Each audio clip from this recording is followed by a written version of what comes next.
Hi guys and welcome to Bomb Anime. It's your girl Ruka. And Big Boy Sam here bringing you episode 8 of Tomodachi Game. The game has started, Yuchi is playing. He has decided to not go visit for Tenji for the entire time that they've been playing, and I can't say that I didn't see this coming. He also decided to switch to Team K at the end, and again, I have to say I saw that coming also. This guy is a monster and I love him. I'm sorry, Yuchi is my favourite character in this whole show, and I love the fact that he's just ruthless and I just want to know his plan.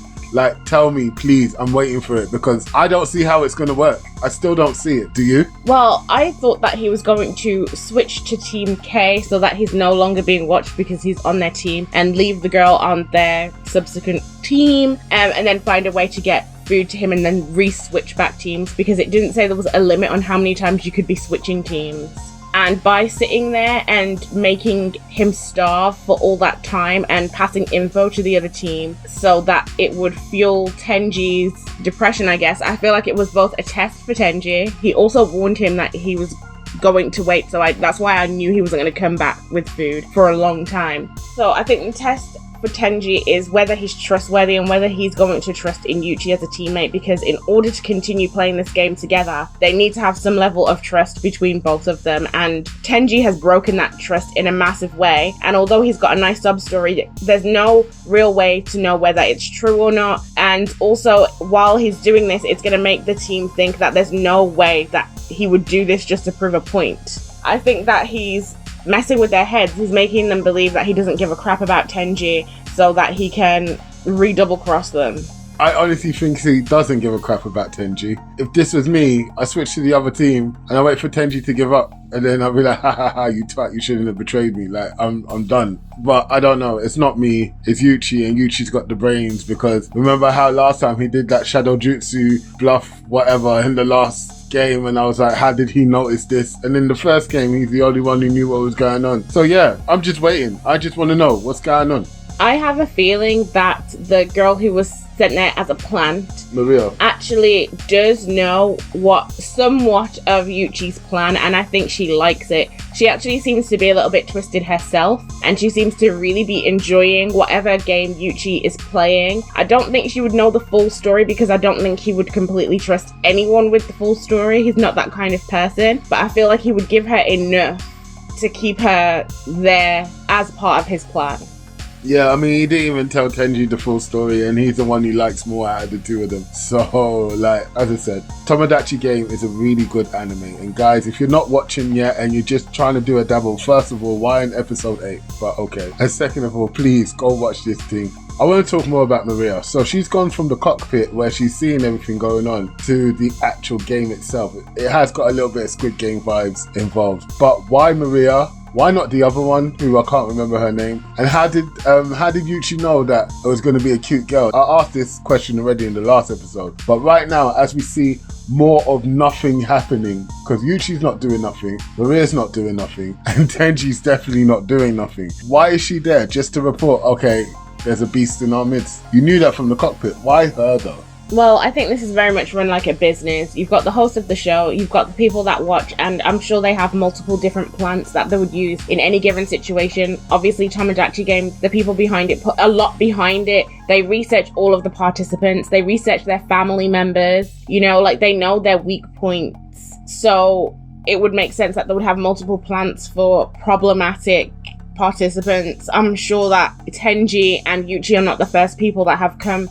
to the Tomodachi Game and felt resentful towards them. A lot of people are being saddled with debt. I'm sure that there's a lot of people really angry at this, and we've seen that you can enter Tomodachi Game more than once. So I'm sure that the people behind the game would want to think about the motives behind someone wanting to come back to such a horrific game. It's not like they make it nice for you while you're there. So if you're back again, you're obviously going to be sort of flagged up. So I think that's just her job, and it doesn't make sense to remove someone that's observing their team to join into the game when they could just put someone else in there. Okay, I get what you're saying. So what about the rest of the guys? Shibe, Shio, and Kokogori, so they're there, and it's always alluded to that they're coming back for the next game. this game seems quite easy, and I don't know why Yuchi is going this route about it. Because you've got two people, go and find the boss, game over, innit? You started talking to them, you're leaking out secrets. Why haven't you not found him yet? It's been 3 days. I actually like that he's not doing that.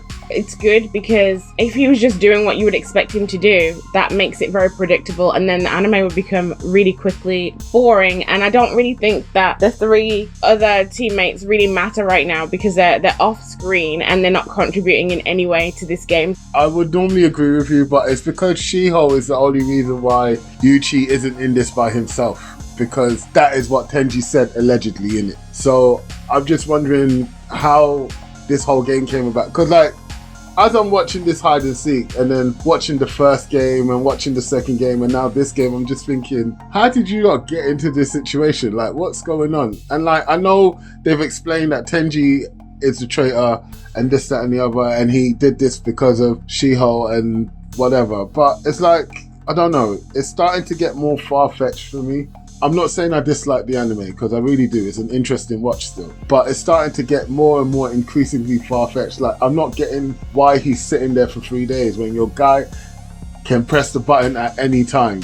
It will be game over. You're trying to win, right? So you've actually trusted this guy, but you're making it look like you don't trust. I don't know. Maybe it's too intellectual for me. I don't think it's too intellectual.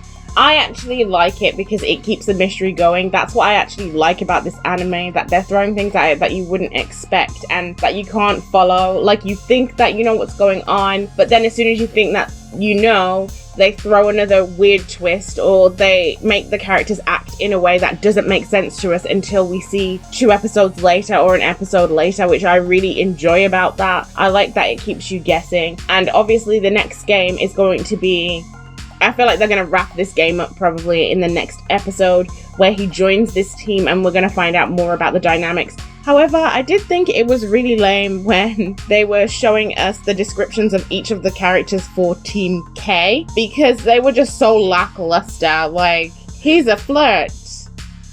He's quiet, and that's the best way to be. Like, yeah, it was cringy, especially because when the anime began and they did it for Tenji, Yuchi, Shio, everybody, they had proper descriptions, and then to just put, I feel like they should just left it out for these guys, because they were so shallow, it was embarrassing. They did it on purpose though, innit? They were like, yeah, guys, don't worry about these guys. These guys are important. At first I thought that Tenji and Maria were actually trapped in a glass box, and I thought that's why they weren't moving, because that's what it kind of looks like. Yes.